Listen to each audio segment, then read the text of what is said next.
Selamat malam dan salam sejahtera. Pilihan Raya Umum ke-15 bersediakah Malaysia? Sejak kebelakangan ini kita melihat berita ataupun khabar tentang Pilihan Raya Umum ke-15 berlegar di setiap ruang. Adakah ini kerana pembentukan kerajaan baru Perikatan Nasional sejak 1 Mac 2020 ataupun mood rakyat sendiri mahu meraihkan proses pendemokrasian yang kita telah raikan selama hampir 14 pilihan raya yang telah kita lalui. Pilihan Raya ke-15 dijangka diadakan pada bila-bila masa mengikut tafsiran pelbagai pihak. Tapi adakah Malaysia sudah bersedia? Adakah ini merupakan salah satu tafsiran yang diberikan ke atas permainan persepsi yang pernah kita lihat di dalam pilihan raya sebelum ini? Adakah ini juga merupakan persiapan parti politik berdasarkan pada pengalaman mereka, track record mereka, penjenamaan yang dilakukan oleh mereka? Adakah ini juga akan melihat kepada pemilihan calon pada masa segera? Adakah kita juga akan melihat fitnah, tomahan, simpati, mengaibkan pemimpin berlaku sekali lagi dalam konteks pendemokrasian yang telah kita lihat sepanjang 14 pilihan raya di Malaysia.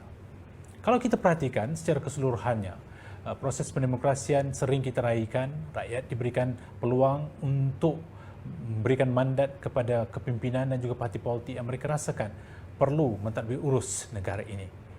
Pada tahun 2018, Barisan Nasional tewas dan ketika itu pemimpin yang mengetuai jentera Barisan Nasional, pengerusinya adalah bekas Perdana Menteri dan juga bekas pengerusi Barisan Nasional yang berhormat Datuk Seri Muhammad Najib Razak, yang ketika itu ramai jangkakan karier politik beliau akan berakhir di situ. Tapi apa yang berlaku selepas itu adalah satu sejarah baru. Kita melihat wujudnya satu turning point, penjenamaan ke atas bosku telah membawa kepada kadar populariti yang terus meningkat sehingga ke hari ini. Dalam konteks ketokohan politik hari ini, beliau dilihat antara tokoh yang paling popular jika dirujuk dan jika dibandingkan dengan beberapa pimpinan lain. Inilah sejarah baru yang sedang berlaku dalam konteks negara kita. Saya Siva Murugan Pandian yang menjadi host untuk siaran ini buat kali pertamanya bersama dengan tetamu istimewa kita. Ini merupakan satu tumbuhan eksklusif bersama dengan Yang Berhormat Datuk Seri Muhammad Najib Tun Abdul Razak, bekas Perdana Menteri dan juga ahli Parlimen Pekan Pahang. Terima kasih Siva dan saya Azmi Hassan. Kali terakhir kami berdua bergading menembual Datuk Seri adalah 2 tahun lepas, dan pada ketika itu senario politik adalah begitu berbeza sekali. Dan seperti kata Prof Siva tadi, saya memang tengah mencari-cari, tengah belajar bagaimana 2 tahun lepas Datuk Seri yang dikatakan hampir pupus dalam dunia politik, tapi hari ini jauh berbeza. Jadi kami berdua amat hargai kehadiran Datuk Seri kerana Datuk Seri punya pengalaman yang begitu luas dalam sepak terjang politik. Dan pada hari ini bermacam-macam. Kami sebagai panelisis pun juga dikatakan keliru dengan apa yang berlaku. Apa yang berlaku hari ini adalah berbeza dengan esoknya. Siva. Ya, Datuk Seri, kita mulakan terus. Kita lihat kemenangan di Chini telah memberikan satu majoriti yang besar. Tidak disangka mencapai 12,650. Kita lihat peratusan keluar meningkat 73%. Ketika krisis COVID-19, ramai jangkakan pengundi tidak mahu keluar selesa dengan keadaan. Kita juga melihat wujud isu tentang calon di mana dikatakan wujud isu dalaman. Malahan malam terakhir ketika saya melakukan kerja lapangan dikatakan apakah pengundi luar akan hadir atau tidak. Tapi Datuk Seri dengan tenang menanggani isu-isu ini. Apakah bentuk pendekatan yang telah Datuk Seri gunakan sehingga Chini itu boleh kita jadikan satu template baru untuk jadikan sebagai rujukan kepada pilihan raya umum yang mungkin diadakan pada bila-bila masa? Datuk Seri. Saya lihat bahawa alhamdulillah kita telah buat sesuatu penilaian yang tepat. Maknanya strategi politik kita untuk khusus untuk Dun Chini telah memperoleh kejayaan, di mana pada peringkat awal memang kita sasarkan majoriti dalam lingkungan 10,000 ke atas. Alhamdulillah kita dapat 12,650 dalam keadaan yang belum pernah dilalui oleh negara kita. Sekatan-sekatan yang perlu dikenakan kerana krisis COVID-19. Namun dalam suasana tersebut kita telah mencapai keluar mengundi 73.7%, iaitu satu tahap yang tinggi, walaupun tidak ada COVID dalam PRK yang lain, ada yang lebih rendah daripada itu. Ada dalam lingkungan 60% saja.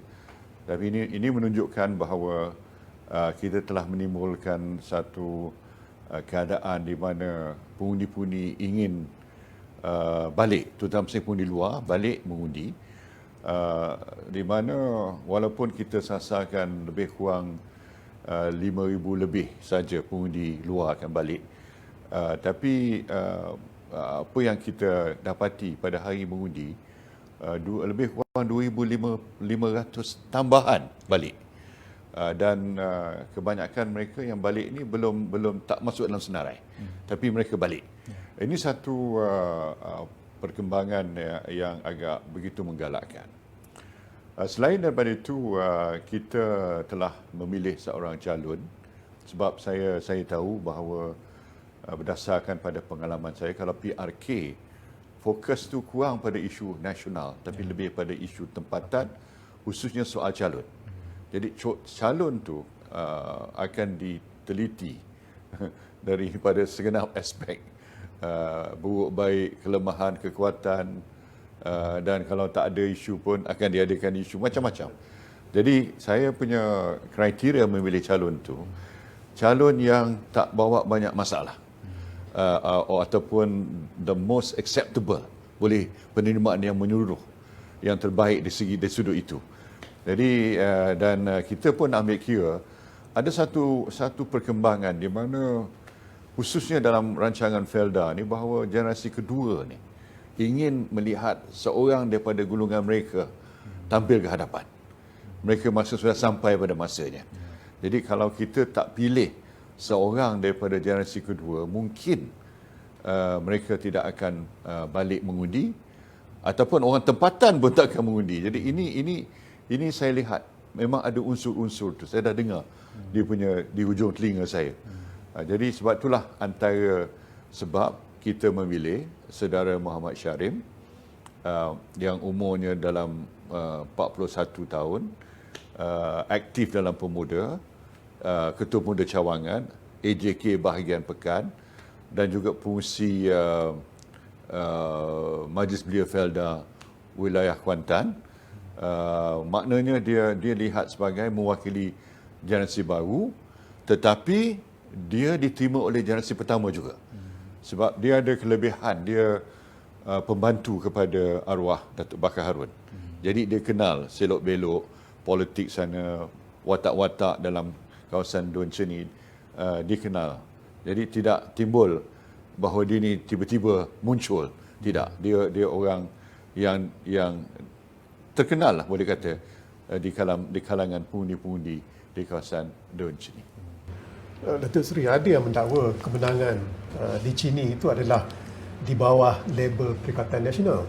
Tapi bagi saya, sebagai pemerhati dari luar, saya melihat Perikatan Nasional tidak banyak memainkan peranan. Cuma ianya menggunakan jenama Barisan Nasional, ataupun lebih tepat lagi, Muafakat Nasional. Jadi adakah Datuk Seri bersetuju dengan apa yang saya lihat itu? Bukannya Perikatan Nasional tapi Barisan Nasional? Ya, walaupun ada juga impact positif Perikatan Nasional, sebab dari segi kerajaan, bila kita sebahagian daripada kerajaan, kita boleh menyelesaikan banyak masalah on the spot dengan segeranya. Misalnya masalah air untuk Don Ceni telah selesai on the spot dengan tambahan peruntukan. Jadi dengan terbentuknya kerajaan PN, membolehkan BN dan jentera kita menangani apa-apa isu dengan segera. Seperti mana saya katakan, kelulusan on the spot kita berikan.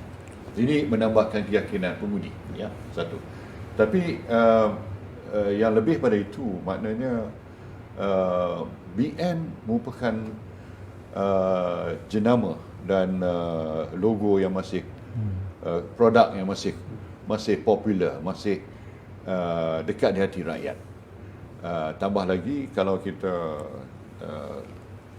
bertanding atas tiket Muafakat Nasional, ambil contohlah, katalah cara kasarnya kita lihat macam Don Cini, UMNO ada dalam sokongan dalam 60% katanya, cara kasar, dan PAS ada dalam 30%. Jadi kalau kita combine dua-dua ni, jadi 90%.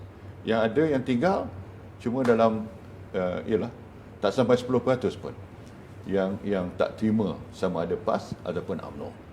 Jadi maknanya kekuatan dari segi kalau kita kata democracy is a game of numbers, orang kata.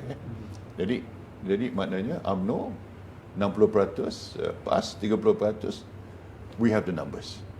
Jadi itu asasnya. Tapi saya tak boleh nafikan dengan bahawa terbentuknya kerajaan Perikatan Nasional ini memberi impak juga dari segi membolehkan kita menyelesaikan beberapa isu tempatan.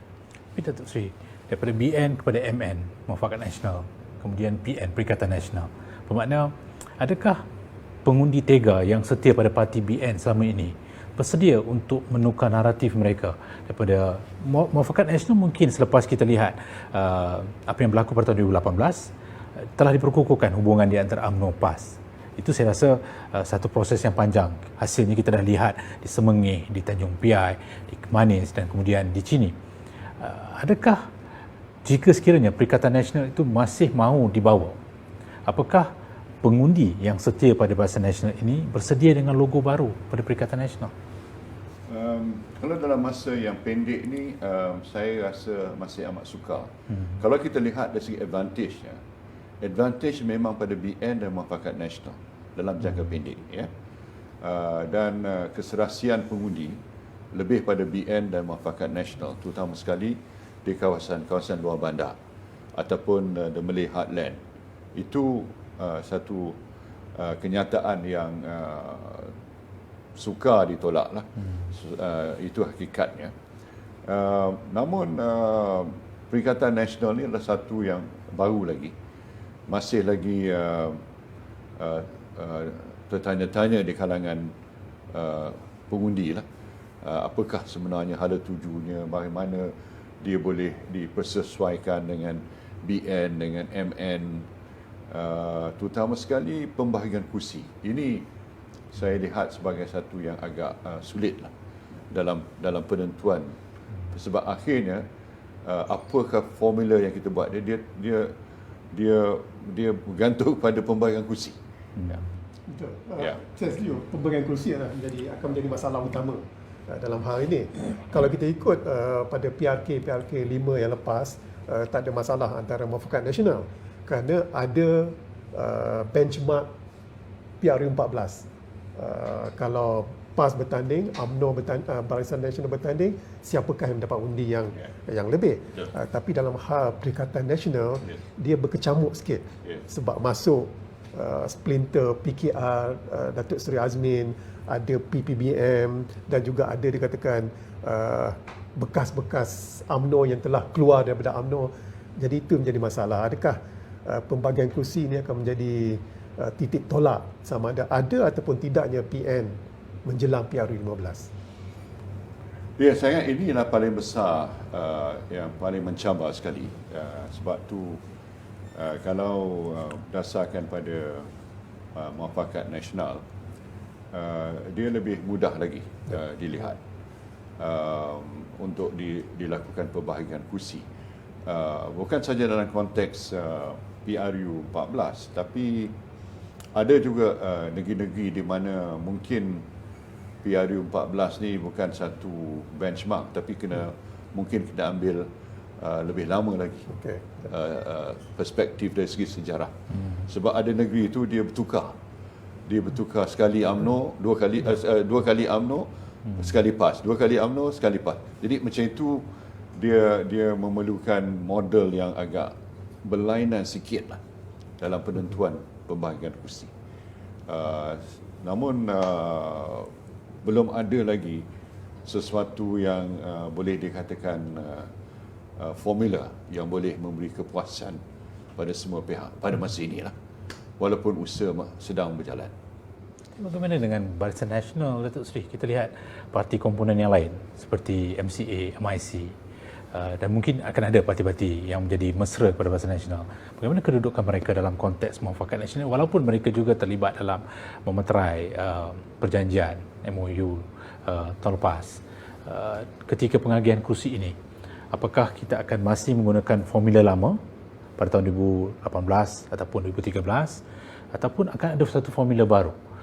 Kerana banyak diperkatakan bahawa akan dilakukan mengikut komposisi etnik, kaum dan sebagainya.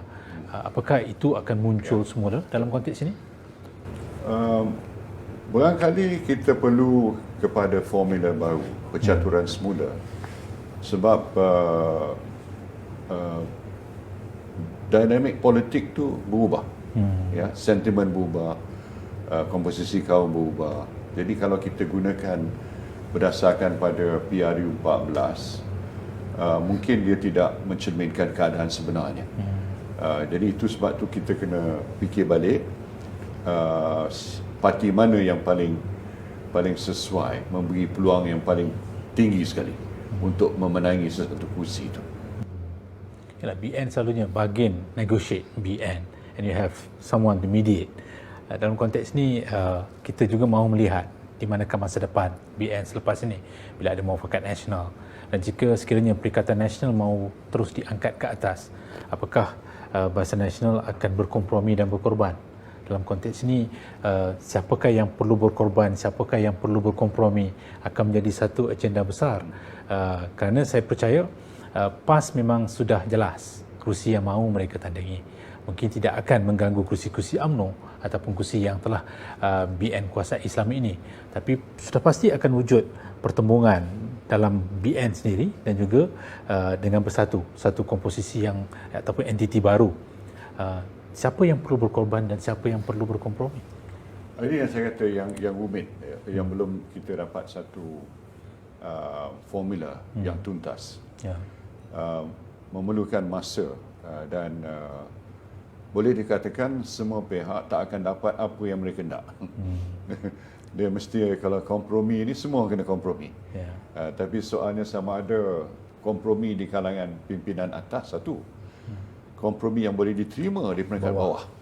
Itu yang kita kena fikir, sebab di bawah ni dalam keadaan hari ini mereka bertegas. Mereka hendak kehendak mereka tu diterima. Ya.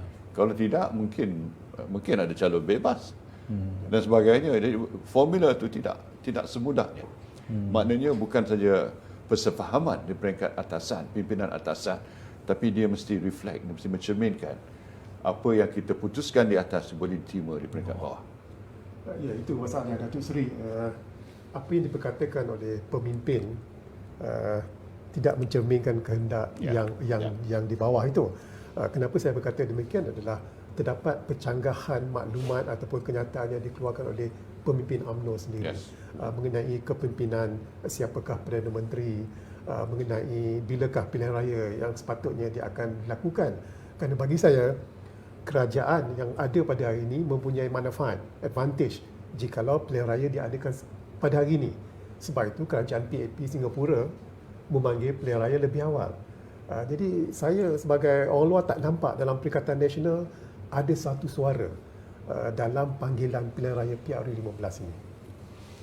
Ya, kita kena memikir sesuatu di mana keadaan tu memihak pada muafakat nasional dan Perikatan Nasional. Tapi sekarang ni pokoknya sekarang ni kita kena putuskan sama ada dia akan jadi BN ataupun MN plus ataupun semua letak bawah PN. Ini pun belum dimuktamadkan pada hakikatnya. Jadi apa je kita setuju, belum sampai penerimaan oleh parti.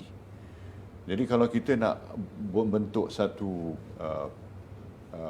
coalition yang baru, ianya mesti diterima oleh parti masing-masing.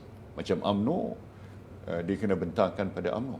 UMNO akan bersidang bulan November ni. Ya. Sudah tentu ini akan jadi satu topik utama lah. Hala 7 kita menjelang pilihan raya yang akan datang. Itu kalau kita assume lah pilihan raya selepas November kan. Datuk Seri, kalau kita perhatikan kebelakangan ni, populariti Datuk Seri meningkat, jauh meningkat. Dan pengalaman Datuk Seri luar biasa. Telah melalui 9 pilihan raya umum yang akan datang ke 10.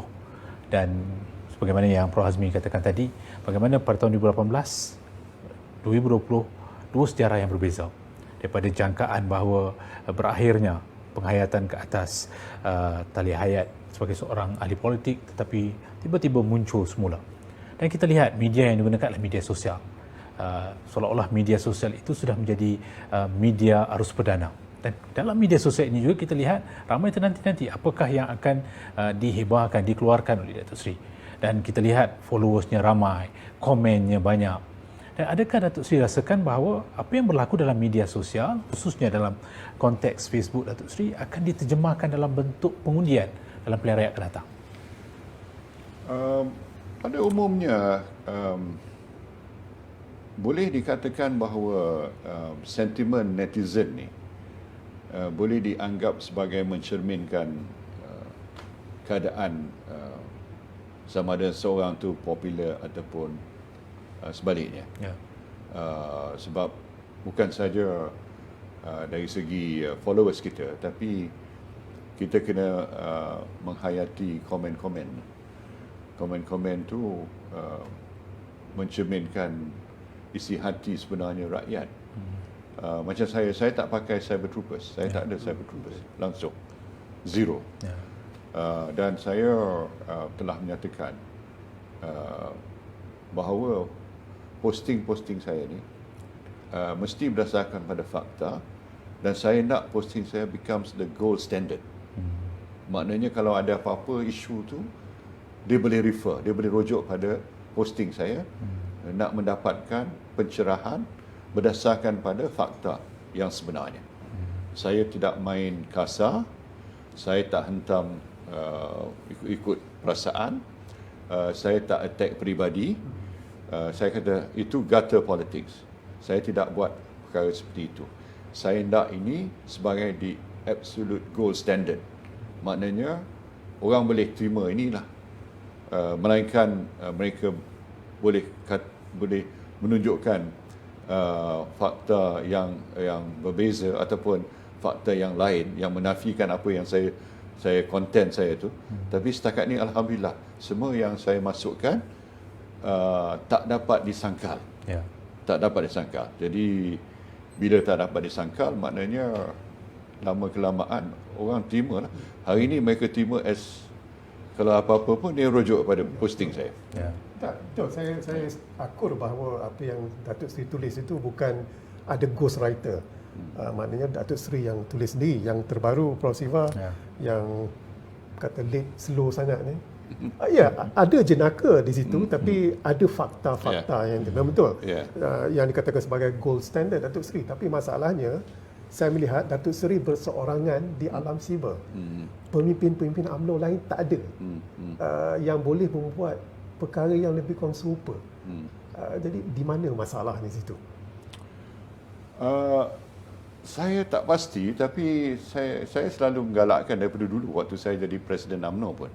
Saya kata saya pernah berdiri dalam Perhimpunan Agung, saya angkat saya punya mobile phone, saya kata inilah senjata yang menentukan menang kalah kita dalam pilihan raya.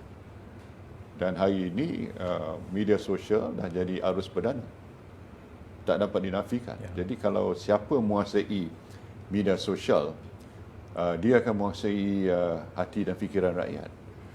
Malah dia boleh mengubah fikir public opinion pun melalui media sosial ni. Jadi sebab itulah saya menggalakkan pemimpin UMNO lebih ke hadapan dalam hal ni. Ada juga beberapa individu yang cuba, tapi belum menyeluruh lagi. Belum menyeluruh dan belum terselaras lagi. Maknanya kalau katalah seorang bawa sesuatu isu, orang lain Bersama. guna saut samalah. Dia saya gunakan analogi macam the animal kingdom. Kalau kita tengok binatang hyena ni, dia memburu sebagai satu pack. Bila dia memburu sebagai satu pack, singa pun takut. Tapi kalau dia memburu persorangan, mungkin dia akan tewas pada singa. Itu Itu saya kata kalau UMNO boleh bertindak sebagai ibarat di animal kingdom, cara dia memburu, lebih hebat lagi efek kita. Ya. Tapi sayangnya lah, saya belum melihat bahawa pemimpin UMNO menggunakan media sosial itu sebagai wadah mereka. Belum jadi satu pack seperti kata Datuk Seri tadi. Ya, kalau kita perhatikan pun dulu ada sokongan dari segi cyber troopersnya. Memang media sosial itu mahu dijadikan sebagai satu alat utama, tapi tidak begitu berjaya. Tapi selepas 2018 kita lihat Datuk Seri dengan sendirinya zero cost, bergerak sendiri, seolah-olah boleh memberikan tumpuan kepada apa yang sedang berlaku. Adakah strategi ini harus diikuti oleh yang lain sebagai strategi yang boleh digunakan oleh Barisan Nasional untuk berhadapan dengan persaingan politik? Saya menukar skrip sebagai seorang pembangkang. Maknanya kalau zaman reformasi dulu, menentang berarti kita kena berguling-guling atas jalan raya. Itu zaman reformasi. Tapi penentangan saya dalam bentuk media sosial. Saya tidak melanggar apa-apa undang-undang. Saya patuh undang-undang negara. Dan saya melawan pembohongan mereka, fitnah mereka dengan memberi fakta, memberi pencerahan, penjelasan yang sebenarnya. Sehingga saya mencabar mereka. Saya pernah Kit Siang cabar saya sebenarnya. Dan saya terima cabaran dia untuk debat. Tapi dalam masa 48 jam, dia menaik diri pula. Dia yang cabar, dia menaik diri. Jadi maknanya, kalau kita berani berdepan, lawan mereka dengan fakta, rupanya mereka ni bukan berani, bukan cekak sangat. Kalau kita nak berhadapan dengan seorang buli, kita kena lawan balik lah. Baru kita tahu sama ada dia benar-benar ada keberanian ataupun tidak. Jadi pilihan raya akan datang, adakah pengundi akan melihat kepada rationality ataupun emosi? Sebab 2018 memang kita tahu tertumpu kepada simpati, tomahan, usaha untuk provokasi secara berlebihan, membawa kepada pembunuhan karakter, kata politik berlebihan, menyebabkan ramai pemimpin tumbang. Jadi adakah itu akan kita lihat lagi, ataupun sekarang ni Datuk Seri merasakan bahawa pengundi lebih celik dengan apa yang sedang berlaku, informasi sampai pada mereka, kalau dulu pun sampai pada mereka, tetapi ada kekangan keterbatasan had tertentu sehingga sukar untuk mereka menerima berita yang sampai. Tapi sekarang ni, adakah emosi itu kurang daripada rasional mereka? Saya lihat bahawa walaupun demokrasi yang lama macam di Amerika Syarikat ataupun di UK dan sebagainya, satu daripada hakikatnya, emosi akan biasa lebih pada rationality. Ini tak dapat dinafikan. Walaupun di Amerika Syarikat kita tengok debate di sana, akhirnya mereka akan undi ikut sentimen, bukan rationality. Cuma saya harap gap antara sentimen dan rationality itu semakin dapat mengecil, kan? Dapat lebih dirapatkan dengan level kematangan, political maturity, dengan level of intellectualism dalam masyarakat kita, sebab dengan peningkatan apa yang dikatakan the thinking society, you know? Jadi kalau kita boleh mendidik masyarakat kita untuk berfikir secara lebih rasional dan sebagainya, gap tu akan dapat dikurangkan. Tapi hakikatnya dalam politik, walaupun di Amerika Syarikat, sentimen, emosi lebih kuat daripada perasaan ataupun daripada rationality. Datuk Seri, 2 hari lepas ataupun baru tak sampai 24 jam, 48 jam, salah seorang menteri dalam Perikatan Nasional dikatakan merendah-rendahkan UMNO itu sebagai sebuah parti. Bagi pemerhati daripada luar, tak faham kenapa perkara ini boleh berlaku sedangkan mereka berada dalam satu komposisi organisasi yang sama.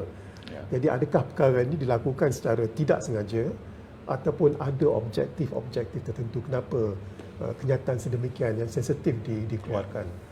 Saya pun fikir tak perlu dilakukan. Sebab tu saya pernah buat posting saya. Sebab dia membakar perasaan. Dan memang ahli UMNO cukup marah. Bukan sahaja di Sabah, tapi seluruh negara marah. Jadi ini tidak sihat sebenarnya kalau kita dalam peringkat kritikal ni kan, kita nak bentuk satu coalition baru kan. Jadi kita kena ada perasaan saling kepercayaan. Dalam politik ni yang macam saya ingat satu author yang agak famous namanya Francis Fukuyama di Amerika Syarikat. Dia gunakan trust, konsep trust. Jadi kalau dalam politik ni, kalau kita nak akhirnya buat satu formula ke apa ke, the level of trust tu mesti tinggi. Kalau dah tak ada level of trust ni, sukar bagi kita nak capai sesuatu persefahaman nanti. Adakah trust itu wujud sedemikian rupa kerana Perikatan Nasional masih longgar, ataupun hubungan di antara Bersatu dan UMNO ini masih di tahap belum mampu untuk meningkatkan tahap kepercayaan walaupun dari DNA yang sama? Dari DNA sama jadi masalah. sebab bila dia keluar pada UMNO, jadi orang UMNO pandang dia satu macam kan. Jadi dia pun pandang UMNO satu macam. Jadi ini jadi masalah untuk kita perbetulkan lah. Jadi yang saya katakan, kalau tak ada kenyataan seperti ini, boleh membantu kita untuk mencapai keputusan yang kita harapkan. Jadi bila sebenarnya Malaysia bersedia untuk pilihan raya? Kalau kita perhatikan, ialah ramai bercakap tentang pilihan raya. Kita dah lalui hampir 10 pilihan raya kecil dan sebagainya. Ada yang katakan bahawa dalam krisis COVID-19 tak boleh adakan pilihan raya, tapi Singapura buat, Korea buat, Jepun buat. Jadi adakah perlu kita menunggu sehingga tamatnya tempoh pemulihan di dalam krisis COVID-19, ataupun the feel good factor itu dah ada sehingga boleh diadakan pada bila-bila masa, ataupun Datuk Seri sendiri pun ada menyatakan bahawa buat pilihan raya untuk mendapatkan mandat? Adakah rakyat sudah bersedia? Ya. Pada saya, kesan daripada ketidakstabilan ini lebih merugikan kita. Ya, ini yang ada setengah orang kata, oh pilihan raya kita belanja 600-700 juta, tapi mereka tak lihat apakah kos pada negara kalau ketidakstabilan ini berterusan. Sama ada orang akan melabur umpamanya, sama ada pasaran saham kita akan recover, akan pulih, sama ada confidence level kan. Kalau kita cakap tentang pemulihan ekonomi, it's all about the confidence level. Jadi kalau tak ada confidence level, dan ini pun punca daripada kestabilan politik. Kalau tak ada kestabilan politik, tidak menentu hala tuju, tak tentu masa depan. Orang dalam bisnes, orang yang buat decision dalam bisnes, termasuk pelabur, mereka nak certainty, ketentuan tentang dasar, tentang masa depan. Jadi kalau ada satu kerajaan yang dia lihat stabil, saya percaya pemulihan ekonomi lebih pantas lagi. Ya, cakap tentang kerajaan yang stabil, selama 3 bulan semasa era COVID-19 ini, setiap hari sidang akhbar dilakukan oleh sama ada Perdana Menteri sekali-sekala, Menteri Kanan Datuk Seri Ismail Sabri, dan juga Ketua Pengarah Kesihatan Datuk Dr. Nur Hisham. Tapi prestasi Datuk Seri Ismail Sabri dikatakan semua puas hati, thumbs up. Dan selalunya prestasi Menteri Jemaah itu dikaitkan dengan parti. Mereka tidak melihat Datuk Seri Ismail Sabri itu daripada Perikatan Nasional mewakili. Mereka melihat Datuk Seri Ismail Sabri mewakili UMNO. Jadi apa yang saya lihat adalah prestasi setiap menteri itu rakyat kaitkan dengan parti yang diwakili, bukan kerajaan. Apakah benar apa yang saya lihat di sini? Kita masih berdasarkan pada persepsi rakyat terhadap parti yang kita mewakili. Maka saya setujulah dengan Prof-nya pandangan tu, bahawa penampilan seseorang menteri itu, sama ada dia prestasinya baik ataupun sebaliknya, dia dikaitkan dengan parti sebenarnya. Bukan sangat dengan coalition, tapi dengan parti. Ya, Datuk Seri, ialah kebelakangan kita lihat Datuk Seri berhadapan dengan kes-kes perbicaraan di mahkamah. Apakah itu akan menjejaskan tumpuan Datuk Seri dalam politik? Apakah itu juga akan mempengaruhi keputusan untuk bertanding semula dalam pilihan raya akan datang? Tidak, saya boleh menguruskan diri saya lah. Maknanya penglibatan saya dalam politik berjalan macam biasa. Peranan saya sebagai ahli parlimen. Cuma ada ketika ada pertembungan dari segi masa lah. Itu saya terpaksa rujuk kepada pihak mahkamah. Macam di Ceni baru ni, saya cuma minta sehari saja pelepasan. Lim Guang Eng dapat 1 bulan. 1 hari pun dia nak pertikaikan. Tapi bila saya kata Lim Guang Eng masa kes dia dapat sebulan, baru dia mereka senyap. Takkan 1 hari tak boleh dibenarkan. Sebab saya terlibat dalam proses amalan demokrasi. Bukan saya bercuti ke apa. Bukan saya tak hormat mahkamah. Saya menghormati proses perlembagaan kita. Mahkamah juga sebahagian dari perlembagaan. Pilihan raya kecil pun sebahagian daripada perlembagaan. Jadi itu mesti diiktiraf juga. Maknanya bukan maknanya masa saya di mahkamah, tapi masa saya untuk menjalani tanggungjawab saya sebagai rakyat, sebagai pemimpin yang ditentukan oleh perlembagaan Malaysia. Ya, dalam kes mahkamah Datuk Seri ingin saya buat analogi di Israel. Selama setahun 3 kali pilihan raya tak dapat dibentuk kerajaan, tapi akhirnya bulan Mei lepas Parti Likud dengan Blue and White berjaya bentuk kerajaan. Kerana selama ni Netanyahu yang juga menghadapi kes mahkamah bertegas mengatakan bahawa kalau nak bentuk kerajaan coalition, kes mahkamah beliau hendak dihapuskan. Itu sebab tu ada masalah. Jadi dalam hal ini apabila UMNO bersama-sama Perikatan Nasional ada tak perjanjian tentang kes-kes mahkamah Datuk Seri ataupun Datuk Zahid? Tak ada apa-apa. Maknanya kes itu berasingan dengan politik. Dan saya tidak minta digugurkan kes itu. Melainkan dalam kes dalam soal Lim Guan Eng digugurkan lepas 30 saksi. Digugurkan. Jadi dia tidak menjalani proses mahkamah. Digugurkan sebab Peguam Negara sendiri mengakui dia dilantik atas pertimbangan politik. Dia sendiri buat kenyataan itu. Jadi kali pertama dalam sejarah kita institusi Peguam Negara itu dilihat oleh penyandang itu sebagai pelantikan politik. Tak pernah pun. Jadi berbeza dengan ini, saya sanggup melalui proses mahkamah. Mudah-mudahan kebenaran dan pembuktiannya akan membersihkan nama saya. Saya harap pada keadilan di mahkamah. Jangan ada faktor politik dalam mahkamah, penentuan mahkamah. Ya, tapi itu dia katakan kadang-kala rakyat ataupun ahli politik pembangkang mereka memutarbelitkan perkara ini. Dia memutarbelitkan perkara ini sebab dia nak keputusannya memihak pada dia. Kalau memihak pada dia, mahkamah adil. Kalau tidak, mahkamah tidak adil.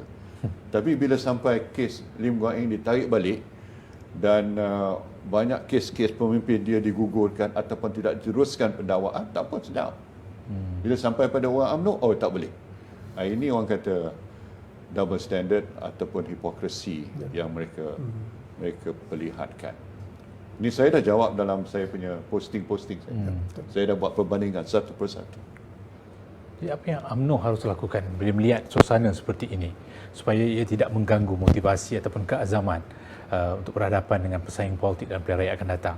Bagaimanakah strategi yang terbaik supaya dapat mengubah persepsi yang berlaku di peringkat akar umbi, di peringkat pengundi, supaya mereka boleh bezakan di antara apa yang sedang berlaku dengan konteks politik? Bagaimana untuk sekali lagi ketepikan emosi dan juga cuba melihat sesuatu itu dalam ruang keadilan? Yalah, kita kena tengok pada fakta tu ya. Dalam mahkamah tu kita tengok pada evidence ya. Dan proses di mahkamah tu mesti dikaitkan dengan undang-undang. Jadi kita mesti faham ya undang-undang dan evidence-nya. Bukan soal persepsi ya. Bukan soal tomahan dan sebagainya. Sebab kalau kita berdasarkan pada tomahan, ini bererti bahawa kita ni telah diadili oleh the court of public opinion. Dan court of public opinion ni boleh dimanipulasi oleh pemimpin, oleh orang politik kan. Dan salah satu daripada kegemaran ni lakukan ialah branding. Jadi mereka dah brand ya pencuri, dia dah brand awal-awal. Padahal evidence dia dalam mahkamah belum conclude lagi kan. Tapi dia dah buat branding. Jadi inilah yang bahayanya, sebab kalau buat branding macam ini, maknanya you are being tried by the court of public opinion. Ini tak adil. Ini bukan keadilan dalam pada hakikatnya dalam sistem yang kita anuti. Ini bukan keadilan. Datuk Seri, kalau kita perhatikan kejatuhan Kerajaan Pakatan Harapan selama 22 bulan adalah mungkin banyak faktor mempengaruhinya, tapi dua yang jelas adalah terus bercakap tentang soal pengganti, successor, dan juga soal komunikasi yang berbeza-beza. Adakah itu sedang dihadapi oleh Perikatan Nasional? Tidak seberat PH. Sebab PH ni dia bermula dengan mindset. Mindset ni nak menyalahkan saya dan kerajaan BN. Itu yang sebenarnya yang menyebabkan dia gagal. Sebab bila dia dapat mandat, dia sepatutnya mentadbir negara dan menunjukkan pada rakyat bahawa dia lebih baik pada BN. Dia boleh melakukan perkara-perkara yang merupakan perubahan yang lebih baik. Dia menjanjikan Malaysia baru dan sebagainya, macam-macam kan. Tapi dalam mindsetnya, nak salahkan Najib. Sehingga kan ada orang buat lagu kan, salah Najib, semua salah Najib. Tak gosok gigi pun salah Najib. Hilang kunci kereta pun salah Najib. Jadi dari bahan ketawa kan. Itu yang jadi masalah bagi kerajaan ini. Tapi sekarang ni dalam dan menteri-menteri dia bila dalam pembangkang lain, bila jadi mentadbir negara lain. Bila mereka cakap merapu, merepek macam tu, lama kelamaan ialah keyakinan rakyat pada kerajaan PH pun mosot. Sebab tu asyik kalah pilihan raya kecil. Dan bila dah kalah pilihan raya kecil, dia punya ikatan politik mereka pun rapuh. Datuk Seri, saya lama cuba memikirkan kenapa fenomena Bosku ini begitu mendapat perhatian. Jadi bila Datuk Seri cakap tentang Kerajaan Pakatan Harapan, bagi saya, teori saya, kenapa Bosku itu begitu popular adalah 22 bulan rakyat dalam Kerajaan Pakatan Harapan, mereka melihat satu kerajaan yang tidak cekap, incompetent. Jadi mereka memerlukan seseorang. Jadi itu sebab itu saya lah, tak tahulah Datuk Seri setuju tak setuju, kenapa fenomena Bosku dikatakan melonjak sehingga ke hari ini. Dan soalan ini saya terpaksa tanya juga walaupun tidak dibincangkan sebelum ini. Are you making a comeback? Saya lihat bahawa ialah selain daripada faktor yang Prof sebut tadi kan, saya juga fikirkan bahawa ada elemen penginayaan, kezaliman bila mereka buat tindakan yang keterlaluan. Maka rakyat bersimpati pada saya kan. Mereka tengok tindak tanduk mereka tu betul-betul bukan soal kebenaran, tetapi betul-betul nak mengenakan, betul-betul nak mendera, betul-betul nak membuat sesuatu mengaibkan. Jadi bila dah sampai ke peringkat keterlaluan tu, rakyat marah. Rakyat kata ini tak patut dilakukan ya. Tak patut dilakukan sampai menggeledah rumah mak saya, isteri pada Perdana Menteri yang kedua. Ya. Pun tidak terlepas dan sebagainya. Anak-anak saya dan sebagainya. Sampai peringkat yang yalah terlalu zalim sangat. Jadi bila sampai pada itu dan mereka lihat bahawa bila timbul dalam mahkamah, mereka lihat pada evidence sebagainya, mereka timbul perasaan simpati pada saya. Jadi saya setujulah satu aspek tu satu, tapi aspek sikap mereka tu nak balas dendam sampai ke peringkat keterlaluan. Jadi rakyat orang kata this is too much.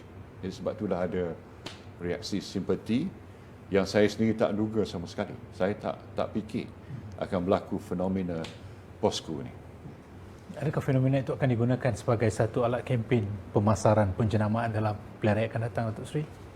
POSCO dia dengan sendirinya, saya bukan rancang, dia menjadi di peringkat grassroots dan sebenarnya kalau dia sebut-sebut malah apa POSCO sebagainya, dia macam ya serentak dengan sokong pada BN jugalah.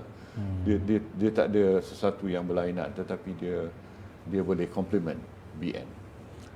22 bulan sebagai pembangkang, apa yang sebenarnya dipelajari oleh Barisan Nasional supaya tidak diulang dalam pilihan raya akan datang? Adakah Barisan Nasional sudah berubah sepenuhnya?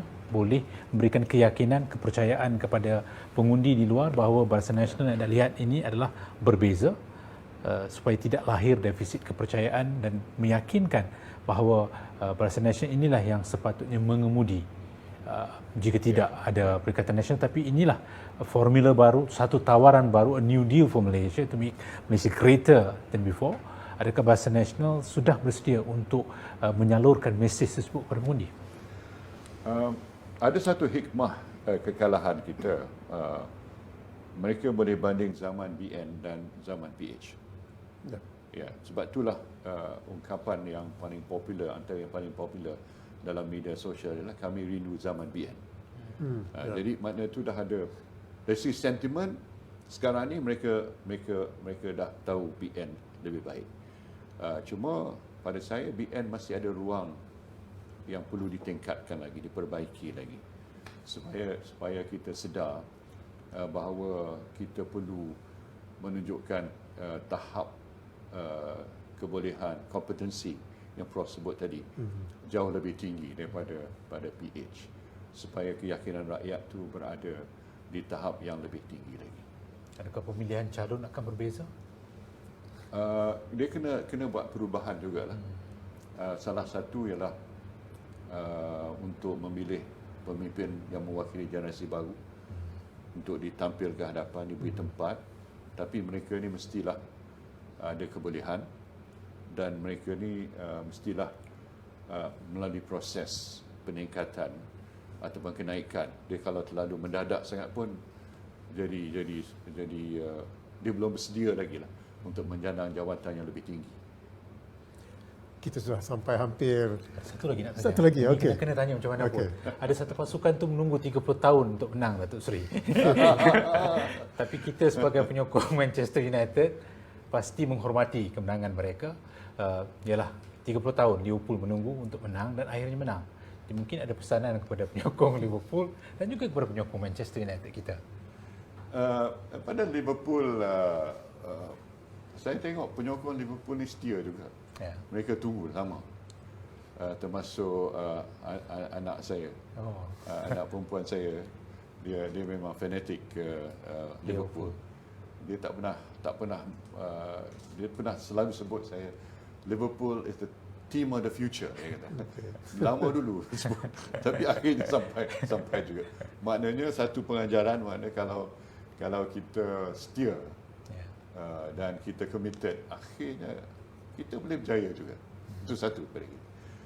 Dan pada MU, bila kita tak jadi juara lagi, kita kena susun rombak balik, susun semula supaya kita dapat probably the winning strategy, winning formula. Jadi MU ni macam BN lah sekarang ni. Dia kena pilih the winning strategy, the winning formula. Sebab mereka tahu bahawa pengundi tahu bahawa BN inilah mereka tahu ialah yang terbaik sebenarnya. Tapi mereka nak lihat bahawa kita benar-benar dapat membentuk satu pasukan yang betul-betul meyakinkan rakyat. Ini yang paling pokok sekali. Ya, terima kasih Datuk Seri kerana sudi meluangkan masa. Kami cuba mencongkil pengalaman, isi hati, apa yang terbuku. Kerana apa yang kami perhatikan dalam banyak ranjau yang Datuk Seri lalui, tapi Datuk Seri tetap dikatakan bersahaja. Bab kata orang putih itu cool saja. Tapi soalan tentang making a comeback tu Datuk Seri tak jawab. Tapi tak mengapa lah. Okay. Ya, silakan. Baiklah, kita sudah sampai di penghujung rancangan. Terima kasih Datuk Seri lagi sekali kerana meluangkan masa sentiasa sibuk termasuk baru pulang daripada sini.